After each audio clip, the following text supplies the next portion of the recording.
New York Times best-selling author is taking on now the story of a famous and controversial religious leader in the new Lifetime movie, Gwen Shamblin, Starving for Salvation. Welcome back.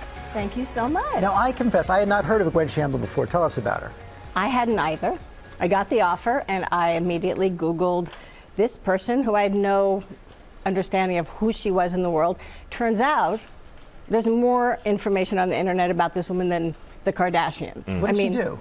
Well, she was a diet guru, started off at this church in Tennessee, very kind of small. She really wanted to lose weight with God's help. So with her church, she came up with this program. It got really popular. She wrote a book. It was, I think she sold millions. Over 20 years, people were completely devoted to her. And then in Tennessee, where it is, you don't find a lot of churches founded by women, she founded the Remnant Fellowship Church. And there she became a prophet. And all of these followers did whatever she said. She had very, very strict ideas about how to lose weight, very, very extreme.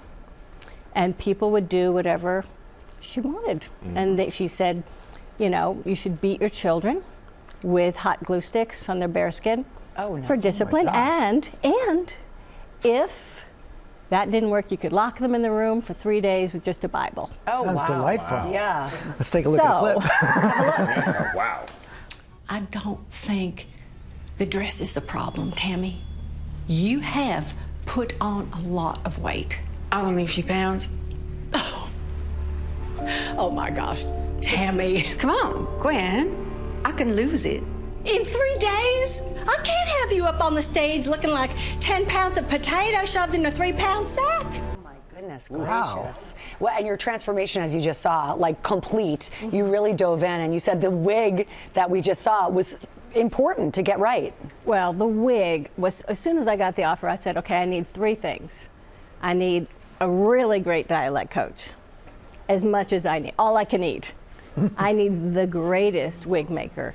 Jamie Lee Curtis said, you call Rob Pickens right now. You get fitted for that. I said, I haven't closed my deal. You get that. I was like, okay.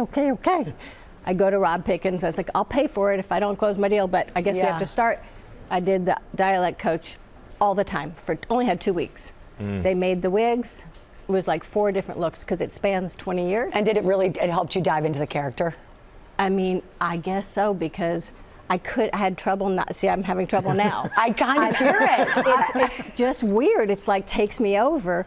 And then you have 2 hours in hair and makeup, and you have this, and then she dresses a lot like, kind of like Pamela Anderson, like really like lots of, like she just starts to shrink, and as time goes on, her hair just gets bigger and bigger, and the higher the hair, the closer to God. And it was almost like you could track her mental health through her hair. What part of her story stuck with you the most? I think the idea that she could harness that amount of power for that many years because of people's vulnerability to hearing a silver bullet, a recipe to basically feel like they're enough. And if you are a certain weight and a certain shape and a certain number on the scale, then you can be lovable by God.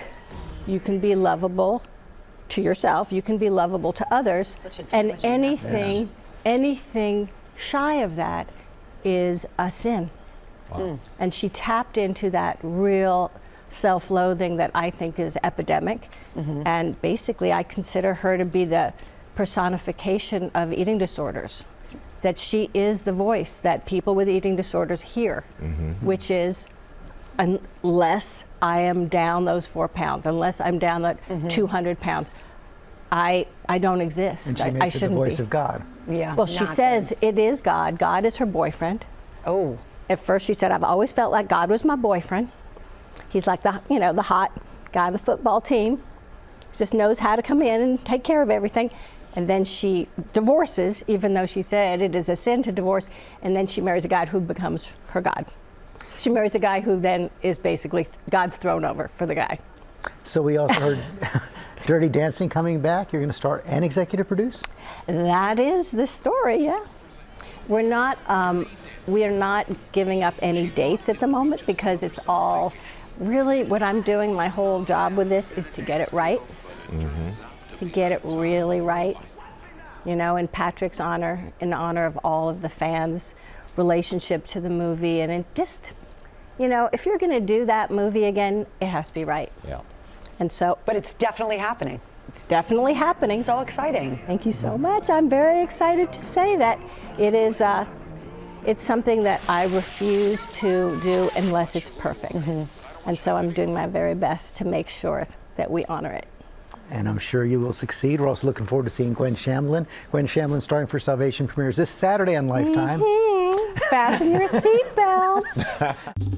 Well, hey there, GMA fans. Robin Roberts here. Thanks for checking out our YouTube channel. Lots of great stuff here. So go on, click the subscribe button right over here to get more of awesome videos and content from GMA every day, anytime. We thank you for watching, and we'll see you in the morning on GMA.